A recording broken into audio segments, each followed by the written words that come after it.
नमस्कार बहनों, आज मैं आपको आने वाले व्रत के बारे में बताऊंगी। अभी जो व्रत आ रहा है वो है वट सावित्री व्रत, जो कि सुहागिन स्त्रियां अपने पति की लंबी उम्र के लिए रखती है। इसमें कुछ महिलाएं व्रत रखती है, कुछ महिलाएं व्रत नहीं रखती है, लेकिन पूजा जरूर करती है। सभी सुहागिन महिलाएं यह पूजा वट वृक्ष के नीचे करती है। आइए आज हम आपको वट सावित्री व्रत की कथा सुनाते हैं। वट सावित्री व्रत कथा। मद्र देश के राजा अश्वपति ने पत्नी सहित संतान के लिए सावित्री देवी का विधि पूर्वक व्रत तथा पूजन करके पुत्री होने पर वर प्राप्त किया। सर्वगुण देवी सावित्री ने पुत्री के रूप में अश्वपति के घर कन्या के रूप में जन्म लिया।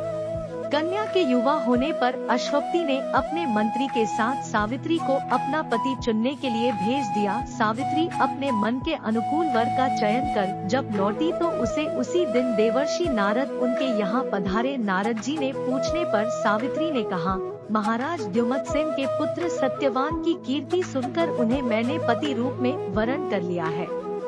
नारद जी ने सत्यवान तथा सावित्री के ग्रहों की गणना कर अश्वति को बधाई दी तथा सत्यवान के गुणों की भूरी भूरी प्रशंसा की और बताया कि सावित्री के 12 वर्ष की आयु होने पर सत्यवान की मृत्यु हो जाएगी। नारद जी की बात सुनकर राजा अश्वपति का चेहरा मुरझा गया। उन्होंने सावित्री से किसी अन्य को अपना पति चुनने की सलाह दी, परंतु सावित्री ने उत्तर दिया, आर्य कन्या होने के नाते जब मैं सत्यवान का वरण कर चुकी हूँ तो अब वे चाहे अल्पायु हो या दीर्घायु, मैं किसी अन्य को अपने हृदय में स्थान नहीं दे सकती। सावित्री ने नारद जी से सत्यवान की मृत्यु का समय ज्ञात कर लिया। दोनों को विवाह हो गया। सावित्री अपने श्वशुर परिवार के साथ जंगल में रहने लगी। नारद जी द्वारा बताए हुए दिन से 3 दिन पूर्व से ही सावित्री ने उपवास शुरू कर दिया।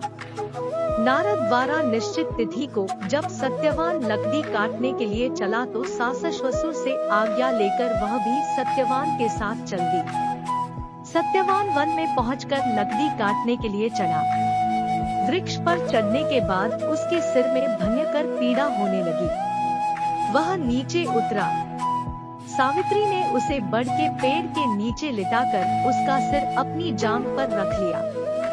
देखते ही देखते यमराज ने ब्रह्मा के विधान के रूप रेखा सावित्री के सामने स्पष्ट की और सत्यवान के प्राणों को लेकर चल दिए। कहीं कि ऐसा भी उल्लेख मिलता है कि वट वृक्ष के नीचे लेटे हुए सत्यवान को सर्प ने डस लिया था। सावित्री सत्यवान को वट वृक्ष के नीचे ही लिटाकर यमराज के पीछे पीछे चल दी। पीछे आती हुई सावित्री को यमराज ने उसे लौट जाने का आदेश दिया।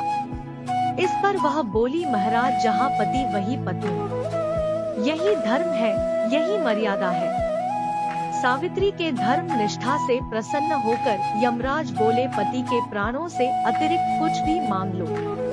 सावित्री ने यमराज से सास ससुर के आंखों ज्योति और दीर्घायु मांगी। यमराज तथास्तु कहकर आगे बढ़ गए। सावित्री भी यमराज का पीछा करते हुए रही।